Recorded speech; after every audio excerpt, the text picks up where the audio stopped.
Hinahamon ko si Laila de Lima. Kung malinis sa konsyensya mo, humarap ka sa Kamara de Representante. Tila dumadami na ang kaaway ni Senadora Laila de Lima. Nakasagutan niya si Representative Harry Roque tungkol sa pagpapadalo sa kanya sa pagdinig kaugnay ng drug trade sa Bilibid.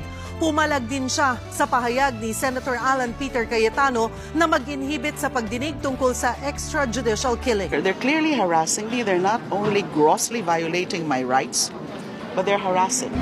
Ito ang mainit na sagutan ni Kabayan Party List Representative Harry Roque at Senadora Laila de Lima ukol sa plano ng Kamara na magsagawa ng pagdinig kaugnay ng drug trade sa Bilibid.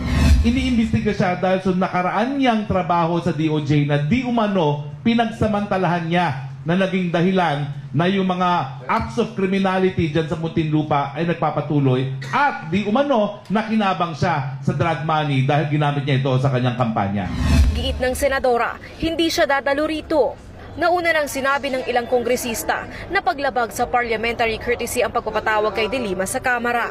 Tila nakapikunan din ni De Lima si Senador Alan Peter Cayetano pagdating naman sa issue ng extrajudicial killings. Pinai-inhibit kasi siya ni Cayetano sa investigasyon sa kaso dahil umano sa pagkastigo niya sa mga pulis kahit malinaw daw na kinasuhan na ang mga tauhan nitong sangkot sa pang-aabuso. Kung bawat isa na lang na kaso ng patayan gusto mo imbestigahan, huwag kang mag-senador. Mag-CHR chairman ka. Why should I?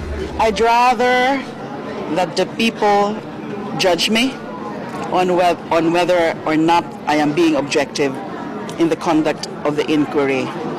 I'm not going to base that to the opinion of someone who has evidently been the defender and apologist of the President in the Senate. Sa halip daw na puro pasaring sa social media, magpakalalaki raw si Roque at humarap sa pagdinig. Nasa frontline na balitang yan, si Mylan Enriquez. Magpakalalaki ka, humarap ka dito sa amin, hindi yung nakatalikod ka palagi sa quad, doon ka nagsasalita. Sa Facebook Live ni Roque kahapon, sinabi niyang power tripping ang ginagawa ng Quad Committee matapos siyang ipakontempt kaugnay ng investigasyon sa Pogo. Bugante ako sa Kongreso lamang. Wala po akong pakialam. Hindi po tama yung ginagawa nila. Pasigaw-sigaw, kapag ayaw na sagot, contempt kaagad. Nagpa-power tripping na po sila. Mariing pinabulaan na ni Barbers ang akusasyon ni Roque. Kailangan pa ba mag-power tripping ng mga Quadcom chairs? Diba? Marami ho sa amin ay mga bago. Ako, graduating ho ako. Kailangan ba mag-power trip? Alam nyo, maraming sinasabi ito si Attorney Harry Roque sa likod ng Quadcom o sa labas ng Quadcom. Sabihin mo sa harapan namin yan.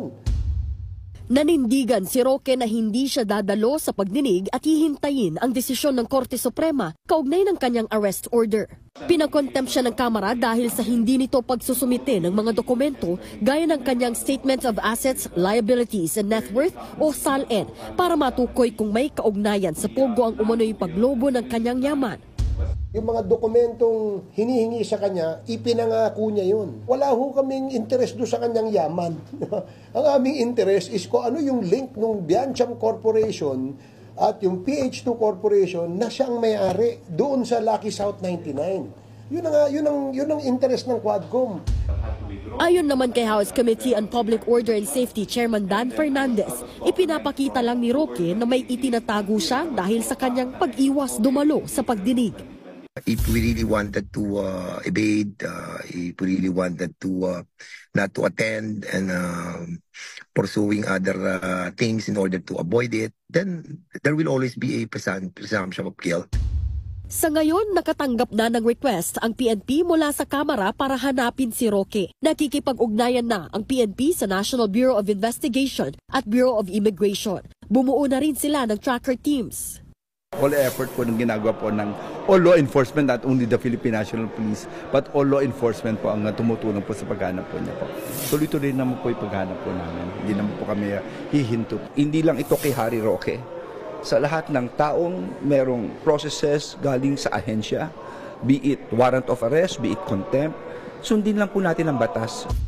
Muli namang inimbitahan ng Quad Committee si Roque sa susunod na hearing sa Huwebes. Inisyuhan din ng show cause order ang kanyang asawang si Myla Roque.